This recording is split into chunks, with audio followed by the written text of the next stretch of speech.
Welcome to the Clinical Pre-Hospital Care Research Forum Journal Club.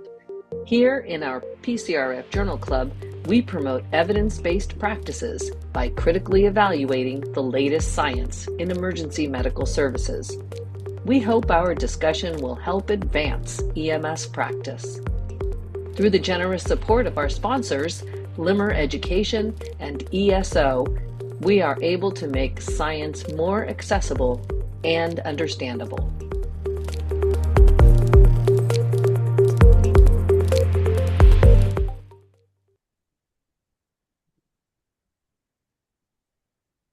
All right, welcome everyone to the July 2026 edition of the Pre-Hospital Care Research Forum Journal Club.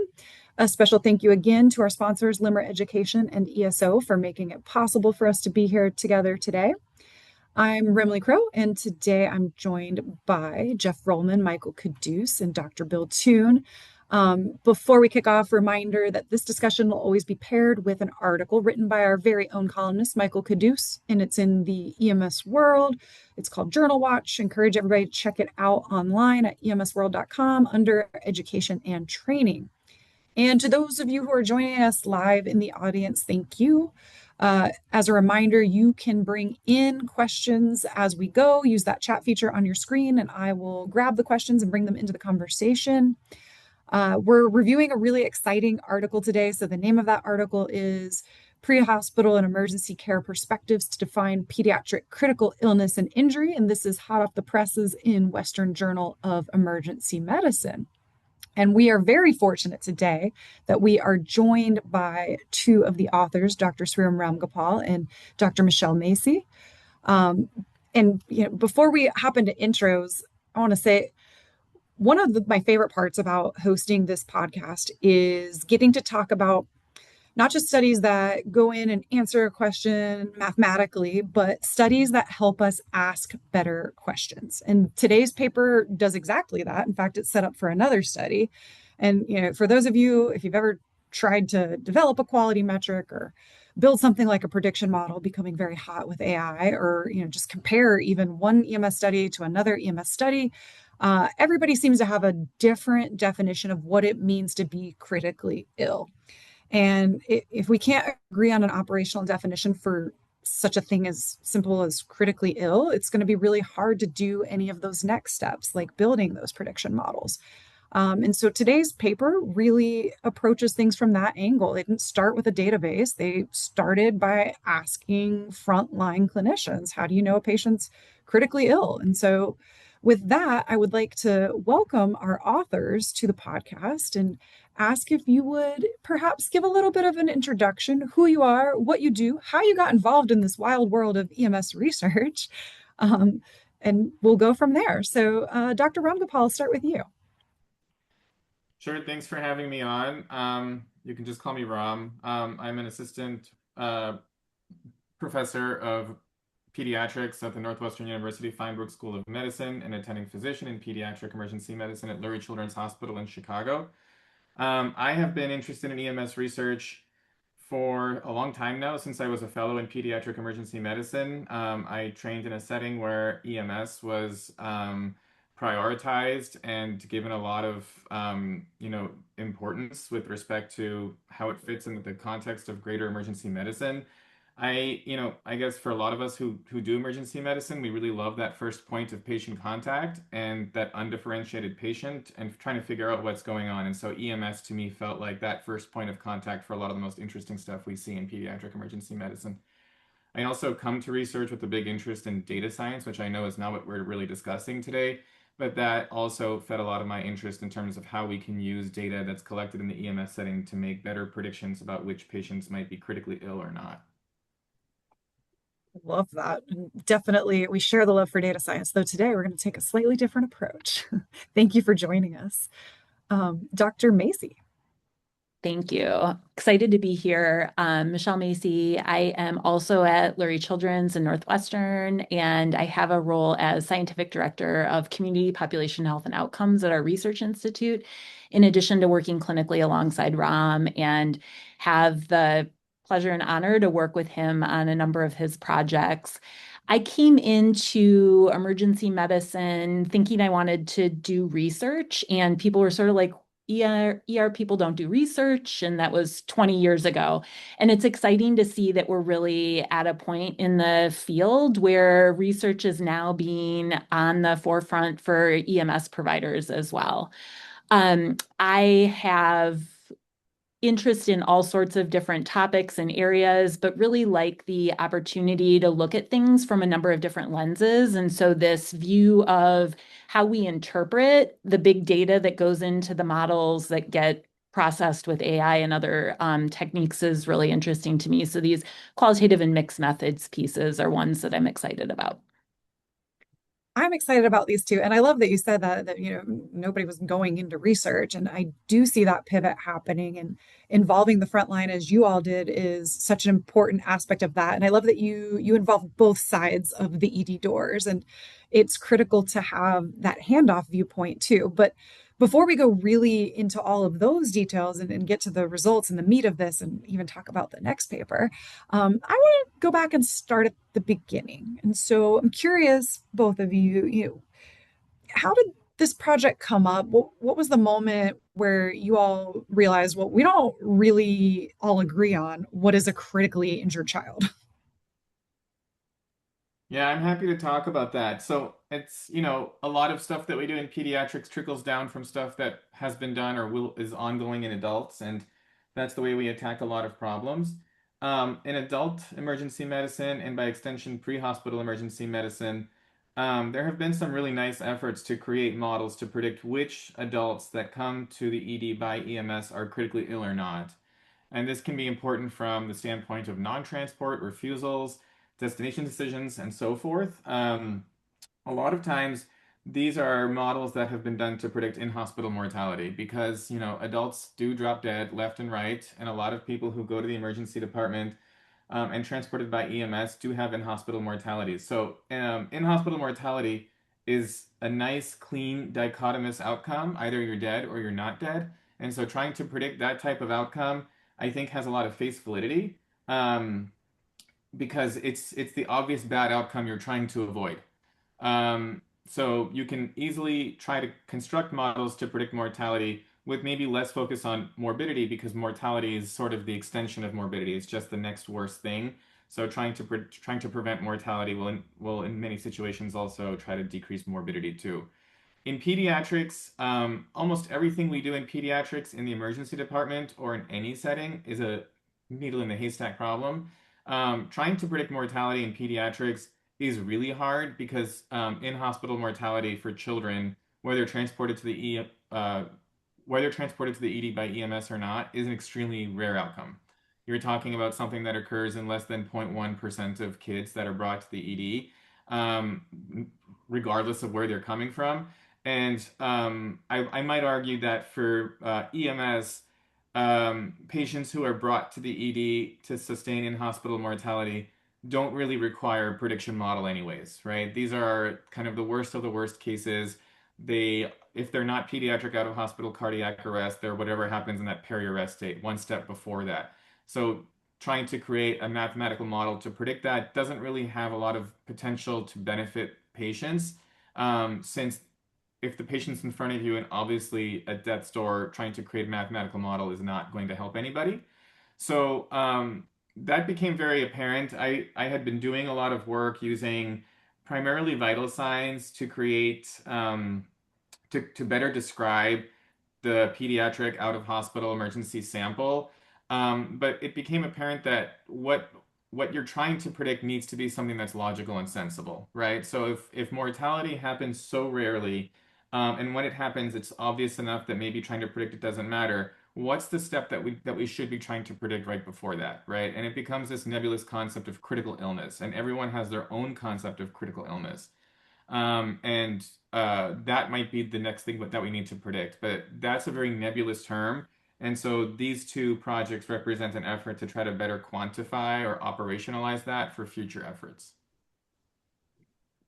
And just to add on there, I think that taking this big step back and talking to frontline EMS clinicians, as well as providers in emergency department settings and trauma surgeons and the like, is a really important step, because each of those points in the transition of care for a child from their home, wherever they got sick or injured, into the hospital setting where we've got this longer trajectory to see what was happening when we look back in the retrospective scope, what was going on, what we knew at the moment, and then how we can take that final outcome and bring it back into how you're thinking about this kid you're seeing at a crash site or in their home, and trying to make that assessment of, is this kid going to get sick or are they going to be okay? Absolutely. And it's something that sounds like it should be so straightforward of, is this kid critically ill or not? But pediatrics pose some unique sets of challenges. And so curious your thoughts on what makes defining critical illness so challenging. Why was it important to take on this qualitative approach rather than, oh, we'll just define another scale or something like we use in other settings?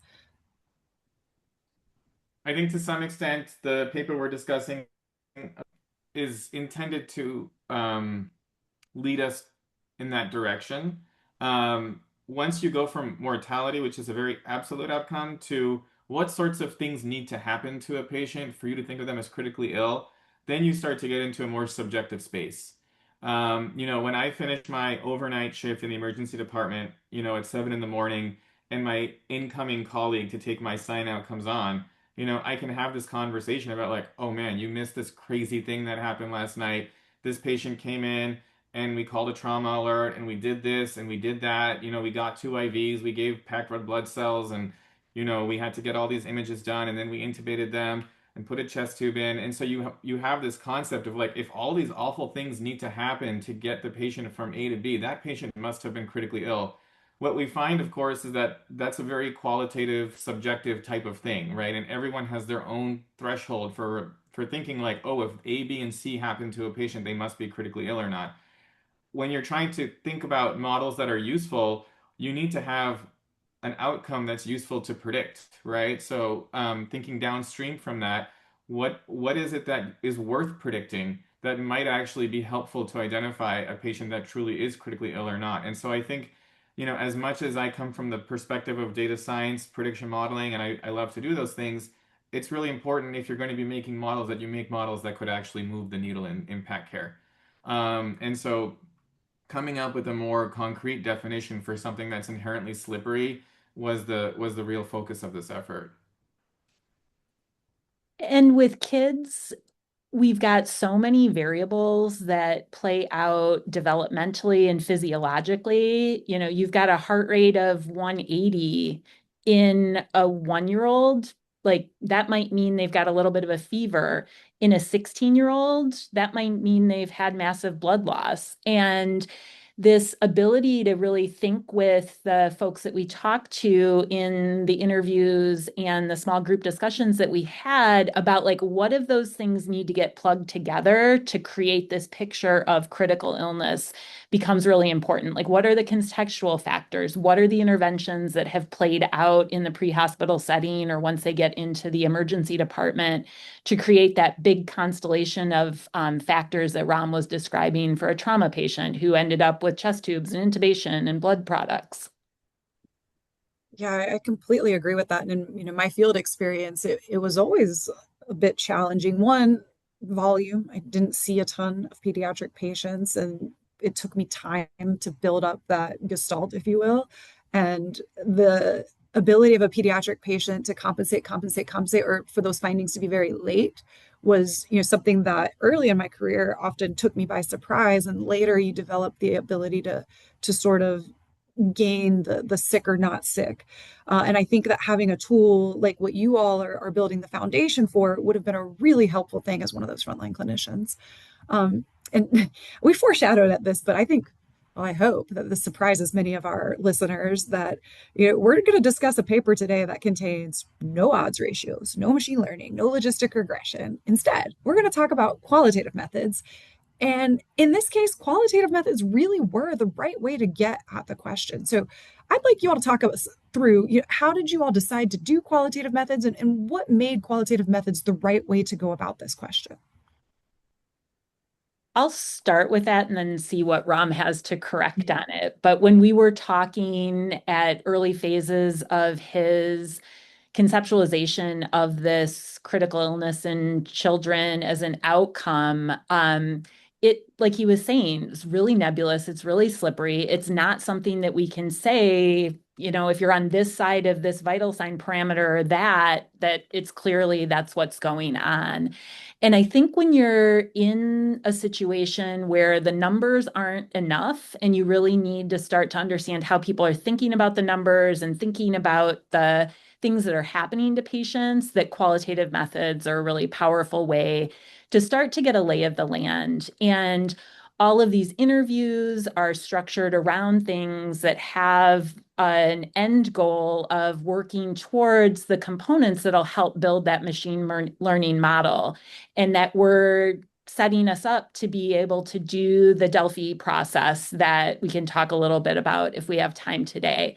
But having that information coming from the field and not just from the brains of 2 investigators or 5 investigators, and really getting different perspectives on what components need to go into that is a power that qualitative data bring to research. Absolutely. And, I think a lot of times people starting out in research may hesitate, or I hate that this happens. People will be like, oh, well, qualitative, that's so much easier than, what there is nothing easy about qualitative research, I will say, as somebody who has tried, dabbled, not been very successful in the field myself. I would a million times rather give me data and a data set and I will get you an answer. I think qualitative is so much more challenging, and there has to be so much rigor to it in order to really get that depth and breadth on the theme that you're looking for and to set us up for these future studies. And a big part of the success of this work is figuring out who should be in the room. How many people do we need to talk to? Who do we need to talk to? And you all were very intentional and purposeful in your recruiting process. So I'd like to hear a little bit about how did you go about including participants? What perspectives were essential to include? I think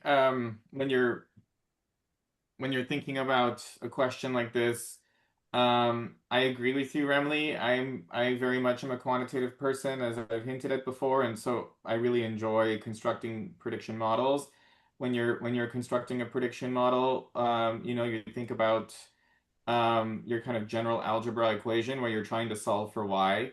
So y equals mx plus b is kind of that classic algebraic equation to describe the relationship between one variable and another.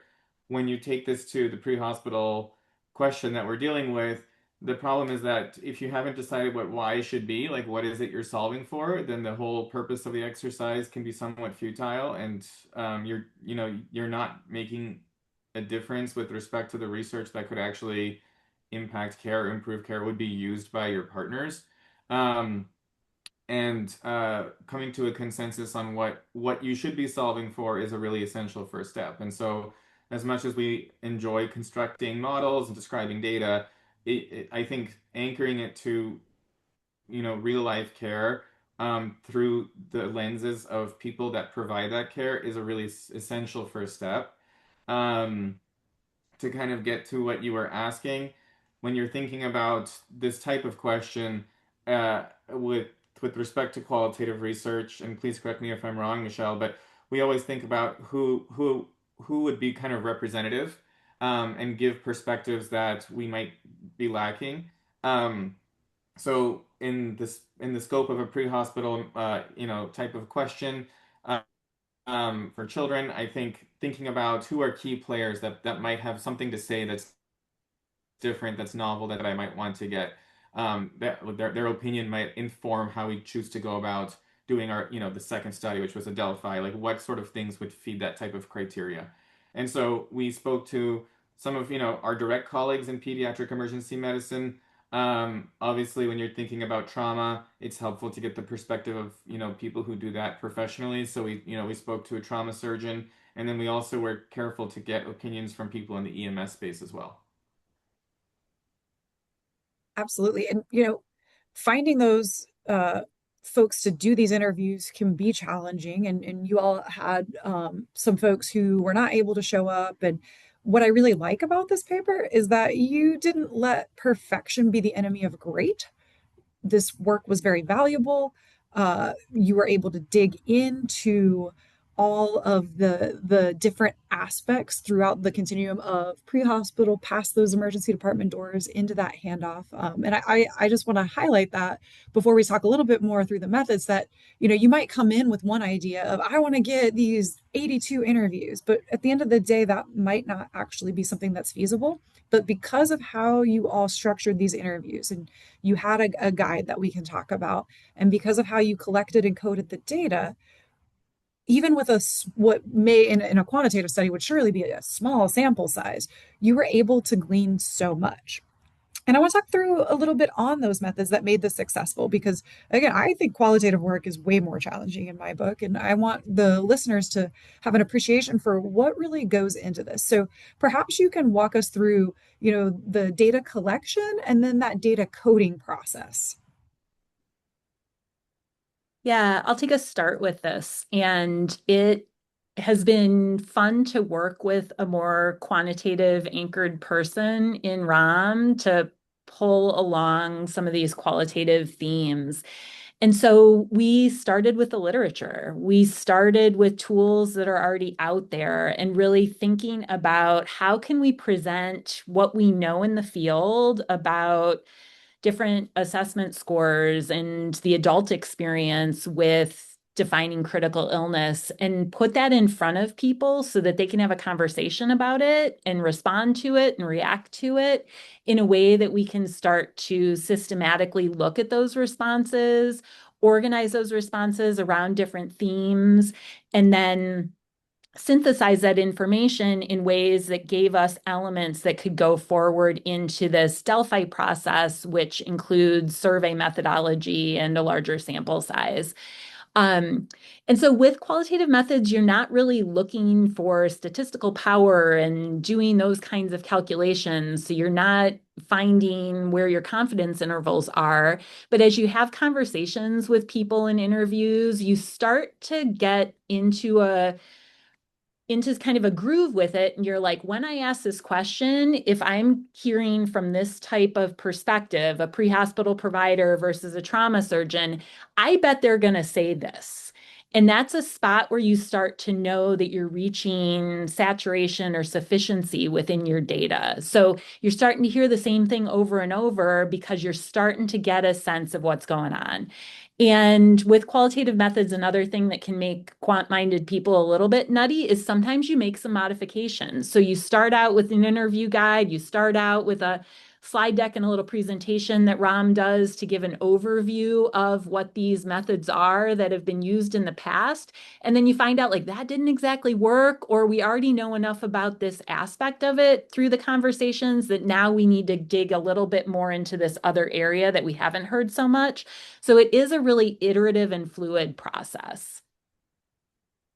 Yeah, that's definitely an area I would struggle with, but I think it was so powerful in this case and led to some really important findings that set up some more great work. And so I'll transition us into the results and invite our other panelists to come on and ask questions as well. But the overarching finding, and through all of this coding process, which was no easy feat either. I know you all had a process where it took let's figure out what the codes are going to be and make sure that we have agreement in how those codes are being applied, because that's a totally challenging thing.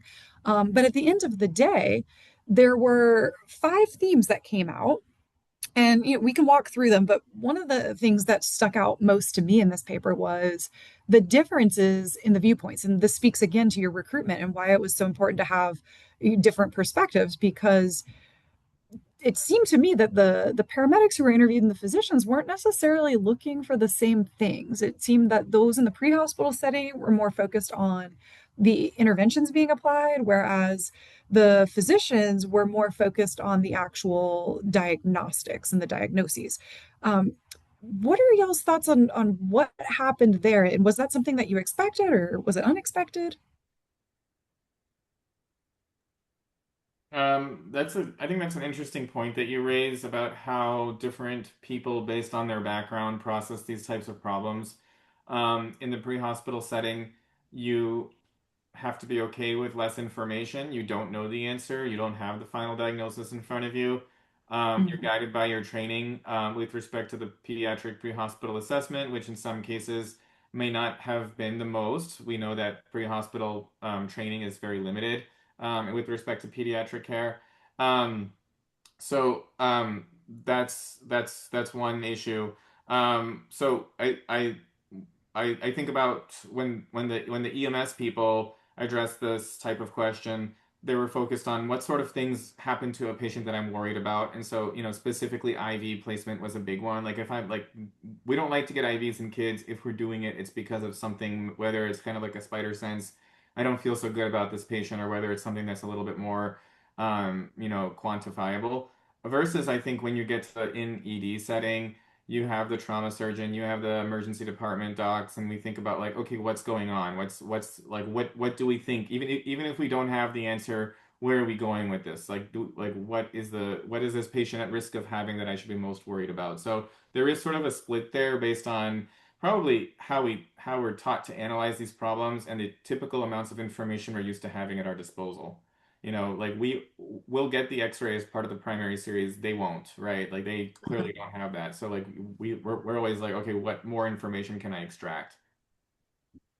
And I think one of the other strengths of the approach that we took to hearing both from pre-hospital and hospital providers is that we can then put those pieces together. And, the docs in the emergency department haven't been to many scenes, and the paramedics don't often have the benefit of seeing a kid walk out of the ICU 2 months after a critical illness. So I think that bringing that full continuum together is a real big asset of this work.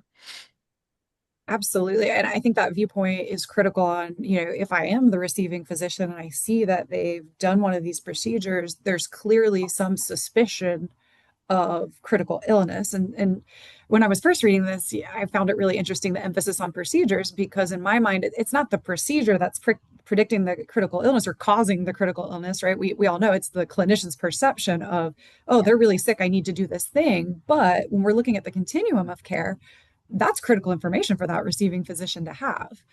Uh, One area I wanted to dig into, though, and I noticed when I was reading, is that I believe that the EMS clinicians interviewed were paramedics. And so a lot of the discussion was centered around ALS interventions, something even just like IV placement that as I'm an EMT, I would not be able to do. So a paramedic and an EMT might look at the same sick child, but have different options available in terms of what treatments they can provide. And so how are you all able, or how do you think about separating out the underlying illness from the markers of just what resource was available to respond? In some areas, there's not ALS available to respond, as an example. Yeah, I think that's a really important consideration and a missing piece of what we have in this study. But as this work progresses, I think that we've got the opportunity to really look at those different circumstances and see if models that ROM's going to eventually build perform differently. If you've got a different set of resources at the scene, along that pathway from scene to maybe the closest emergency department over to the children's hospital where kids often get landed for their final destination.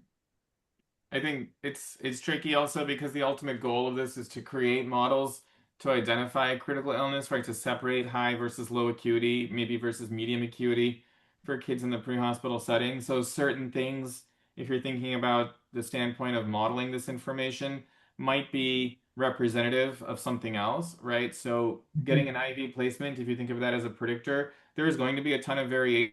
It's a very subjective thing to need to do. So one paramedic with one set of experiences and one set of risk tolerance might be more prone to getting an IV versus another.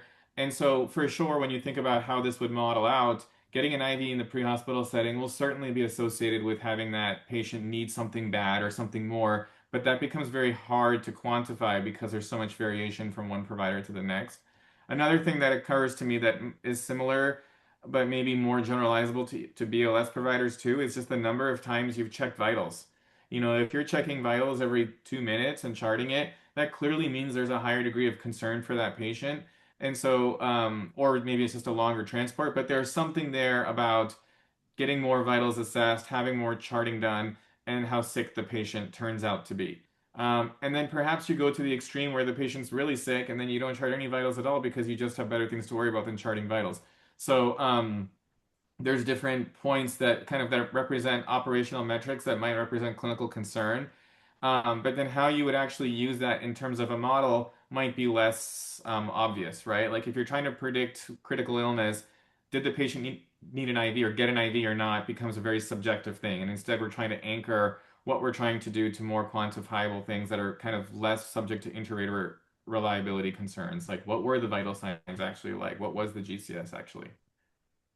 Absolutely. And this is where the power of qualitative work and these emerging technologies like AI are going to come together, because it's not so much the IV itself. It was that decision to place the IV and what was that decision based on. And no EPCR is going to give us the clear cut and dry, whereas a qualitative interview, we can have walk me through what was going on with this patient, what made you choose to start that IV.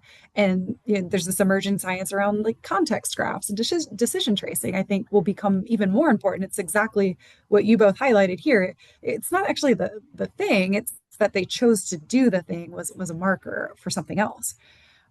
Another piece that I found interesting is that it seemed in the writing that the physicians were skeptical of using EMS impressions on their own. And curious, do you all think that's a fair assessment, or maybe it underestimates, or maybe what we're recording in primary impression is not always super helpful? Curious your thoughts on that finding. I think there's a lot of opportunities for how that relationship between the pre-hospital to hospital experience could be improved upon. I think you unfortunately might be alluding to a truism that I think we see in the hospital, where ED providers and other types of physicians, and not just physicians, but other medical staff that are in the hospital may not always give enough due to the pre-hospital experience and what happened and what the concerns were, which could probably be solved by better communication. I think most of my colleagues really respect what happens in the out-of-hospital setting with EMS, and we know it's a very challenging job with which is is very demanding, but we don't always, I think, give enough credence to what was going on, or what the EMS provider impression was. And so I'm not surprised by seeing that, but I'm not thrilled about it. Yeah, I go ahead. also think that many emergency physicians might not even be aware that there is an impression being documented by the pre-hospital team. And particularly when we've got critically ill patients, it can be such a chaotic scene at that point of transfer from one team to the next that we probably miss some of that detail. And I know there are some people that are working on, better communication tools and standardization of those handoff processes. And I think that presents an opportunity to really elevate the pre-hospital clinicians' knowledge and experience and helps them transfer that information in a way that the receiving team can maybe hear it up front. It's kind of like in pediatrics when we've got early trainees giving us the name of the cat and the number of like rooms in the house. And you just want to know, like, is this kid sick and I need to go in there, or are they okay? And we'll get to them after we take care of the rest of the crew. Totally. I mean, as the EMT who would stop and pet the cat first, I totally get that. But I think that's important. And yeah, the finding perhaps didn't necessarily surprise me. And I don't think that it's a either or situation. I think sometimes as an EMT, I know that I would put a vague impression like altered whatever and sick person. And that's not helpful. Whereas if I think this child has sepsis. That's probably really valuable information for you all. And now, with technology, there's an opportunity if I am taking the time to do a good field diagnosis, getting that information to the ED is possible even before I get there now in some cases. So I think we'll continue to see that evolve, but there is still, some cultural barriers to some of this as well that I think you all highlighted nicely. But I will turn it to Michael. I just had almost the exact same question, but based on the transport mode as a marker of acuity. I think of the number of reasons why we couldn't get a helicopter, right? It's raining, it's snowing, we're, down the street from the hospital. Do you think that, same question as the last one, do you think that that's a primary predictor of the helicopter comes, I think they're sicker? I've also seen some incredibly stable patients arrive via helicopter because it was the only mode of transport available at the time to get them where they needed to go. Just any thoughts on that as something that's actually reliable, or are we, moving more or away from that as a predictor? I think it's reliable, but what's its value, right? Like once the decision has been made to take the patient by helicopter or not, more likely they are sicker than the average patient, or they wouldn't have been using that many resources to get from A to B. But does it really matter at that point to make a decision about destination decisions or critical illness risk and so forth? I'd add that a lot of those transport decisions and modes of transfer can also be highly contextualized. And in my prior organization, would get multiple flights a night. And with the location of our children's hospital in Chicago and the lake and the wind and the neighborhood, like we just don't fly. And so I think it's always important to really be mindful of the context of the data that you're pulling in. And these qualitative methods help you really add that extra layer of nuance. Because if you were just looking at administrative data from Lurie Children's versus a place that has a high number of flights, you might be like, oh my gosh, there's so many more sick patients at that location that has a lot of flights. Yeah, or a place that has better weather, right? Yeah. Yeah, very interesting. Thank you.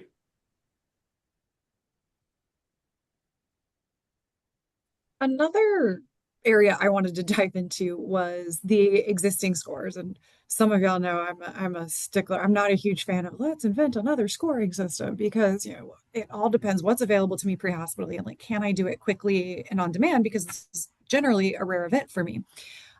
But I love that you all took the existing list because there are many scores out there for pediatric severity. And at least in reading the quotes, nobody seemed particularly enthusiastic about the existing ones, and some of them were unfamiliar altogether. Curious your thoughts on why this is and why there isn't just this one score that we're all using. I think this came up because again, the root question is what is it that we're solving for? And so I agree with you, Remley. Making another outcome measure or another score is not always what the situation calls for. And so we were trying to see if there was enough familiarity, comfort with these existing metrics. I think most of my colleagues who are primarily not spending their time doing research also don't really care for these scores. If they've heard of them, it might be very minimal because they don't impact clinical practice. Some of the scores that we mentioned that we discussed with them are used primarily for benchmarking and research purposes to compare one ICU to the next ICU in terms of like how sick are your patients in your ICU compared to my ICU type thing. Things like PRISM, for example. So most like it doesn't really impact the way you take care of patients that are actually in front of you. So I'm unsurprised that many people were unfamiliar with these scores, even more so if you were to take these scores to the pre-hospital setting, because it simply doesn't impact what you do. Absolutely. Jeff, I see you've got a question. Yeah, thank you. And mine was kind of related to yours, Dr. Crow, and just wanted to thank both of you, by the way, for joining us and for sharing this study. I know that you are both prolific researchers and awesome that you're interested in that pre-hospital aspect as well. And I know from working in the field and working with students that we all fear these critically ill, critically injured, sick kids, and a big part is just defining that in the first place. And I did see some mention about GCS, the Glasgow Coma Scale. And we know from the evidence that we're pretty good at the 3 and the 15, but in between, not so good. And in the pediatric setting, things like the pediatric assessment triangle, that's something I talk about a lot as an educator, but I didn't see that necessarily in the comments and was wondering if that pediatric assessment triangle, particularly the A, not airway, but appearance and mental status, kind of similar to GCS, that is something that definitely can be harder to assess in kids. But I always think that that is one of the most critical things in differentiating sleepy from lethargic. No, that kid is altered. They're sick. No, they're not just trying to take a nap. That I was wondering your thoughts on some of these assessments or these tools that are out there or mnemonics, if that came up much and the utility or the real world for identifying these critically ill kids. Yeah, I think the pediatric assessment triangle is very kind of established kind of measure to get a quick sense of is this patient sick or not.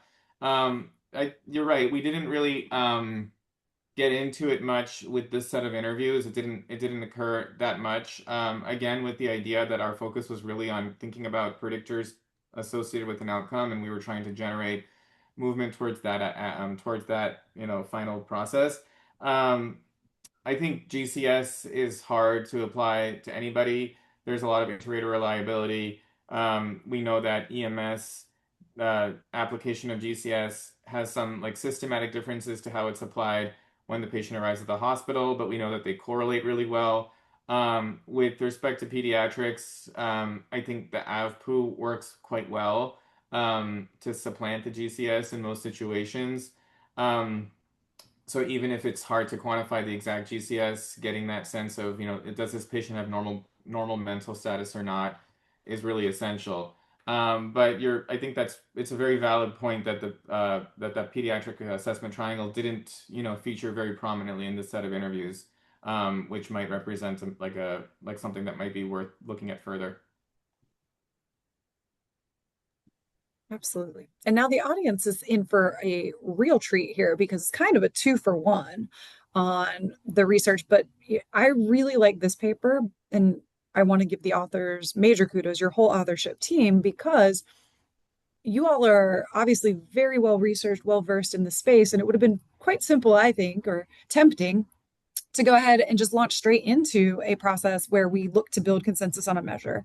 But instead, you took the time to really take the full dive qualitatively, knowing that you were setting up for an informed Delphi process to gain a definition of what does a critically ill child look like in the pre-hospital setting. So this paper was step 1, and I think so often we're tempted to jump to step 10. So first of all, huge kudos for doing that. It's not an easy feat, and certainly writing it up and getting it through the publication process is not an easy feat. But I want to reserve some time to talk about where this project went next and where it's going to continue to go. So for those who have read this paper outlines that we're going to do a Delphi. And so perhaps you can tell us a little bit about, one, what is a Delphi process? And then what did that look like? And we can dive into a little bit of the results even on that. Michelle can certainly probably speak in more detail about what a Delphi is, but I think of it as a type of qualitative research that perhaps has a bit more teeth to it because you come out of it with some sort of agreed upon product, which you can then use as a benchmark to go forward. So this concept went from idea collecting, which is what this initial paper was intended to do, towards, okay, we have a sense of what we wanted to study. Let's come up with some candidate measures, like I was alluding to before, like operationalizing this, like what sort of things need to happen to a patient after they get to the hospital to meet this sort of very hard to define nebulous concept of critical illness, because we need to change something that's sort of nebulous to something that's very discrete, critically ill or not critically ill. And so so one approach, of course, is just to say, this is what, I think, this is what the author group thinks. Like, yeah, if you get these things, you're critically ill. But getting some sort of consensus by other providers in the field with different backgrounds, different clinical experiences, gives it a sense of greater generalizability to say like, hey, this is what we sort of agree upon to be a definition for critical illness because there's no biological definition for it. So in the absence of a clear biological, distinction of critical ill or not, this is as good as we can do. And once we have this, we have some sort of perch to stand on for subsequent work that's intended to identify critical illness. And carrying that forward a little bit more, we take kind of the words and concepts out of this qualitative project, put them into individual items, and then start to layer numbers onto those words. And so the Delphi process is taking those concepts and then having a panel of individuals, and you can see here in table 1, the different perspectives that we brought into this project. And it's similar to before: EMS providers, pediatric emergency medicine, trauma surgery, and general emergency medicine, and then have them put a level to each of those elements as to whether or not it's an indicator of critical illness. And then you start to look at those numbers together and see, do we have agreement? Do more than 70, 80% of people say this one counts? And when they look at those lists, are there things that they feel are missing from the list? And you go through that in a few cycles until you arrive at a point where you say, yep, we're kind of coming together on these things, and do one final round and say, did we get this right? And reflect back to that group one more time and get that thumbs up that the whole package works together. Absolutely. And with this robust group, so taking what we learned in the paper that was the focus for today and then applying this Delphi method, you all did achieve consensus on some elements that make up a critically ill pediatric patient. Talk us through a little bit what you found, and was this aligned with that first paper? Were there any differences that stuck out to you, or what's the highlight reel? I think the highlight reel to me is that critical illness remains a complex topic to grasp.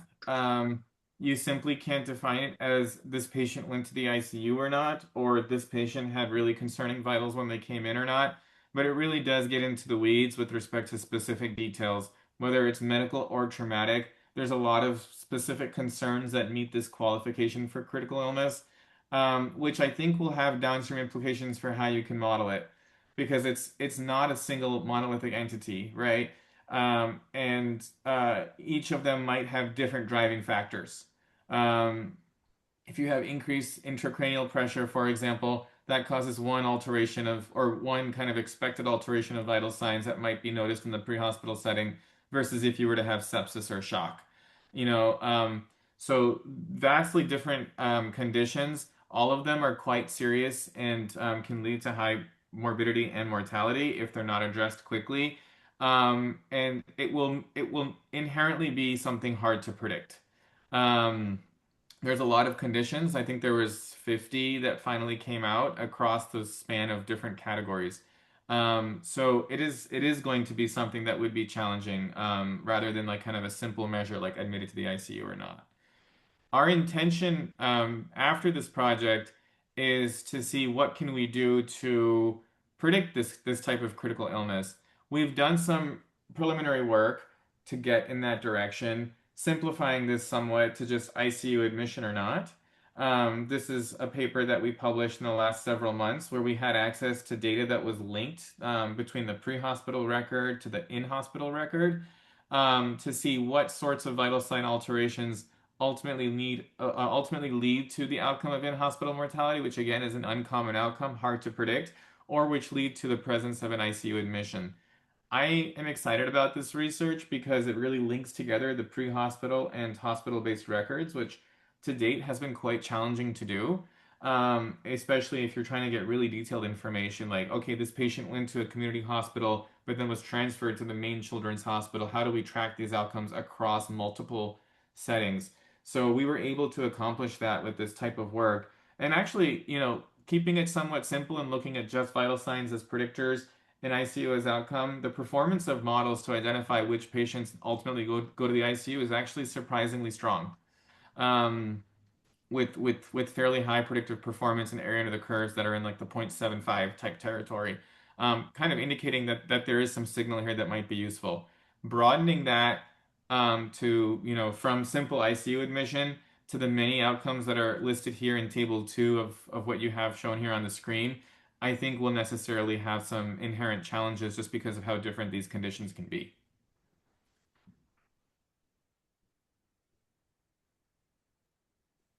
I absolutely agree with that. And I think this speaks to the complexity. I like that no single topic is going to tell us this is a critically ill child. It's probably going to be situation dependent and aggregate or a composite measure of a lot of these different things.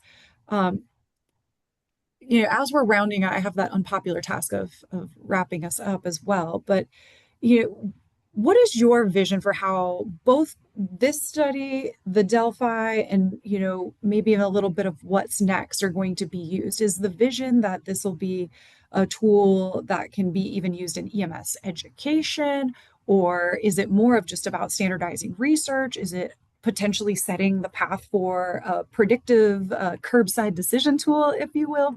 What are your hopes for this, or what does success look like maybe 5 years from now, or at the rate we're going 5 months from now? I think there's multiple applications for this type of work, and it can be considered in multiple ways. If EMS is making an assessment for a patient, and ultimately, maybe patient-initiated non-transport is considered, these types of prediction models can be used to assess for safety of non-transport to decide, is it okay to let this patient go, or do we need to push harder? When assessing a patient, especially in a rural setting, this type of information can be very helpful to assess which patients need to go to what type of destination. So those types of decisions can be informed by more evidence-based practices. Um, you know, I think implementation is a separate can of worms that we're far away from, but one could certainly envision some sort of tool that's based on a smartphone application. You can punch in certain data points and it gives you a risk prediction. Um, During periods of surge, like we saw in the winter of 2022, when we had all these viral infections and resources were really constrained, these types of data-driven processes can help us figure out which patients need to make it to what type of destination and triage patients as early as possible with it, like basically at the level of the scene. So I think there's all sorts of great ways that this could be applied, beyond just providing a simple score that says from 0 to 100, how sick is this patient, but really, based on this information, what sort of actionable things can we do to make sure that this patient gets to the right place while also not overusing resources? And for me, that's another spot where getting back with clinicians, EMS providers, and having them talk to us in qualitative ways about how they could see themselves using this type of tool and what would work and what wouldn't work and what kind of visualizations would you want on an app that's telling you that a kid's vital signs plus is kind of green light, go to the closest place as safely and slowly as the speed limits allow, versus you're going hot to the children's hospital because this kid's got some indications that they're going to need something more, even if on the surface you don't see that. Absolutely. There's so much that comes into context. And that takes me back to earlier in our conversation when you all highlighted that sometimes, the missing vital sign is a marker in and of itself. There were higher priorities. And so how can we predict based on something that's not there? This is really illuminating that. Now, I like to leave time for you all as the authors who shared your time generously with us to have a moment and share any last words with the audience, thoughts, or maybe even common pediatric misconception that you're hoping that this will dispel. So I will turn it to each of you with your key takeaway or any item that we didn't get to talk about that you had hoped that we would, as just extreme gratitude for you all taking on this research. It was not easy, and two, sharing your time with us. So I will start with you, Dr. Macy. Yeah, I am just excited to learn that you've got this community of EMS professionals who are looking at research and really critically thinking about the evidence and applying that to their practice. And to some of the earlier comments that were made around, the limited exposure you have to pediatrics in your day-to-day practice, just keeping those opportunities to learn more about kids up, and that can build up that cumulative knowledge so that you've got a stronger spidey sense to say, oh, this one just doesn't seem right, and this one is really sick, and this one's probably going to be okay, is something that comes with more time and practice in the field. So just keep getting exposed to kids and not shy away from them. Fantastic advice that I'd wish I had when I was in the field. Thank you. And Ron. Once again, thanks for having us here to talk about the work that we're doing. To me personally, again, as somebody who thinks about things in terms of data, I think this is such a humbling reminder to me that it's so important to talk to people and think about the research that you're doing and how it fits into the context of improving care, which is what we're all trying to do. And the best way to really go about doing that, to really start, is to just listen to people and get those pieces of advice and that input to come up with something that I think can really be more actionable and more useful to the people that would actually benefit from it, which is, everybody here. I love that thought, and it resonates with an improvement science that we say all the time, which is go see the work. It's really easy to sit at your desk and think about why things are happening, but there's nothing like hearing it from those who are actually living in the process. So that is absolutely perfect. I want to thank both of you again and thank your whole team. This is super important work. And for me, today's paper wasn't just about pediatrics or even critical illness. This is a paper about how science really begins and taking that time to do the rigorous, challenging qualitative work before we set ourselves off to build fancy things like prediction models and all of that, the things I love the most, the math. But we have to actually have a common language and agree on what we're measuring. And so this wasn't just, one perspective. It's truly the foundation for common language, which for me, that's essential if we're going to improve any of the things that you all mentioned: triage, where are we going, meaningful prediction. And so I hope that our audience will take the time to, again, you got a 2-for-1 today, so really special podcast for you. I hope you'll take the time to read those papers, but I am acutely aware that I am separating everyone from their next endeavor. But before we go, I would like to remind you all that we will have the sister podcast on education research, Journal Club. That will be the Friday, the July 24th. And then we'll be back here again, as always, with the Clinical Journal Club, second Monday of the month. I believe that's going to be August 10th. Thanks to all of you who are here listening live, and thanks to all of you who are listening to the recording. We look forward to nerding out next time. Thanks for having us. Thank you all. We hope you have enjoyed and learned from this PCRF Journal Club. Please share it with other interested EMS professionals.